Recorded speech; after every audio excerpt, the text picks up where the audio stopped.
ډېر محترم مسلمانانو، نن یو داسې پاورفل وظیفه ده در کوم، طاقتوره وظیفه ده محترم مسلمانانو، چې د دریاب په منځ کې هم لارې وباسي، د مۍ په خېټه کې هم لارې وباسي. مایع یو تیز څیز دی، مایع یو طاقتور څیز دی. د دغې طاقتور څیز نه هم ډېره طاقت وظیفه محترم مسلمانانو، ډېره اسانه وظیفه کو تاسو چې ته شروع کړله، ان شاء الله چې ستاسو زندگی ورسره الله تعالی بدله کړي. کو زندگیم د مال په اعتبار سره خراب وي، الله تعالی به مال دله درکړي. کو زندگیم د صحت په اعتبار سره خراب وي، صحت په الله درکړي. کو زندگیم د مشکلاتو په اعتبار سره خراب وي، الله تعالی به د مشکلات آسان کړي. کو زندگی دی د مال او دولت او د ښه رزق په عوض کې خراب وانو، الله تعالی به زندگی بهترینه وګرځولی کړي. دغه رنګې نن په مو تاسو بارانونه نشته دی، بارانونه به الله تعالی ورووري.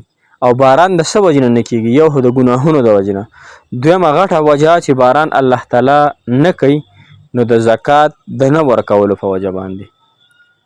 نن کو موږ زکات ورکوم په مه مورت ورکو، نن کو زکات موږ ورکوم مستحق ته نه ورکو. مستحق ته چې کله زکات ورورسېدو، ان شاء الله د الله تعالی د سیړه هم تاسو باندې بارانونه یو کو نه.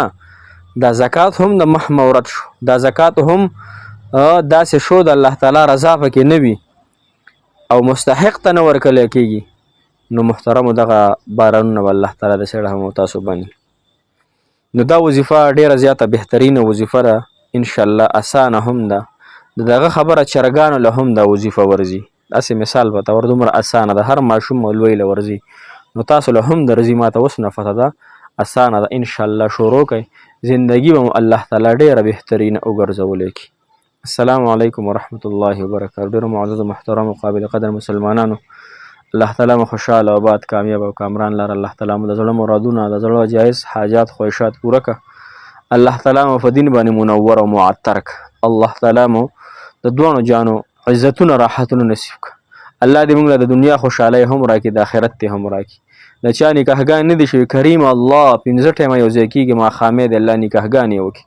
کریم الله څوک بیماران دي، الله 15 وخته یو ځای کېږي، الله صحت ورکړي. کریم الله څوک په محبت کې گرفتار دی، الله محبتونه ورته ورکړي. کریم الله څوک د کور په پریشانو کې مبتلا دی، الله پریشانۍ ختمه کړي. څوک قرضدار دي، کریم الله قرضونه ختم کړي. الله تعالی د چا په وړه کې څه مراد وي، الله ته انه علیم بذات الصدور، الله په پټو سینو باندې ته خبردار. الله زما د اخوانو، زما د ورونو، الله په پټو سینو ته خبردار، دوی په حاجتونو ته فوها ذات، دوی په حاجتونو پوره کولو ته قادر ذات، الله دوی حاجتونو پوره کړي. امین ثم امین. محترم، یو اسانه وظیفه ان شاء الله زه تاسو له درکول غواړم.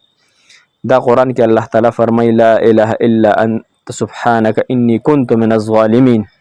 دا په استغفار کې هم راځي او دا د حضرت یونس علیه السلام د خولې مبارکې وظیفه ده چې الله تعالی د دریابو تورې تیارې، د مۍ د خېټې توره تیاره، د مۍ د خېټې د معدې تیاره او دغه رنګې د شپې تیاره، په څلورو تیارو کې الله تعالی وفالو او محترم او صحیح سلامت الله جل شانه وافس کو. نو زما ستاسو حاجتونه دومره غټ نه دي محترمه، خو زما ستاسو یقین چونکې ډېر کمزوری شوی دی د الله تعالی په ذات باندې.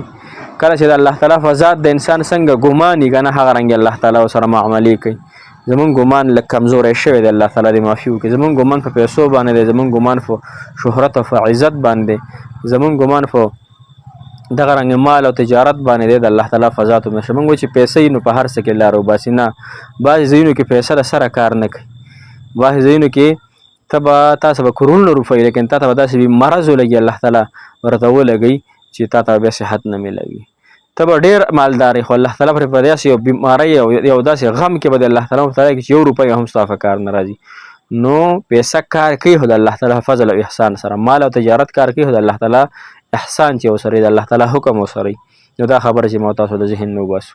نو لا اله الا انت سبحانك انی كنت من الظالمین کو 314 کرته وای د حاجتونو د فار روزانه وای او کو سل فیره وای. یقینا نه زه سل فیره به الحمدلله سوره زو شما شروع کړ د سل فیره. الحمدلله الله تعالی را ته د دنیا فراخه کړې ده، الله تعالی ته وسعت راکړي په هر اعتبار سره. الحمدلله الله تعالی په کروڑو په ارباحو په بشمار انعاماتو باندې معطر یم والحمدلله الله تعالی دې نور هم سیوا کړي. تاسو دا وظیفه در کومه لا اله الا انت سبحانك اني كنت من الظالمین. سل پیرې کوئ کو 314 پیرې وایي کو هر ټایم کوئ کو د ورځې کوئ کو د شپې کوئ شروع کوئ انشاءالله ماته به دعاګانې کوئ. ماته ډېرې ډېرې دعاګانې کوئ. زه به تاسو ته کوم. الله تعالی مو خوشحاله او باد ساته. الله تعالی به کامیاب او کامران کړي.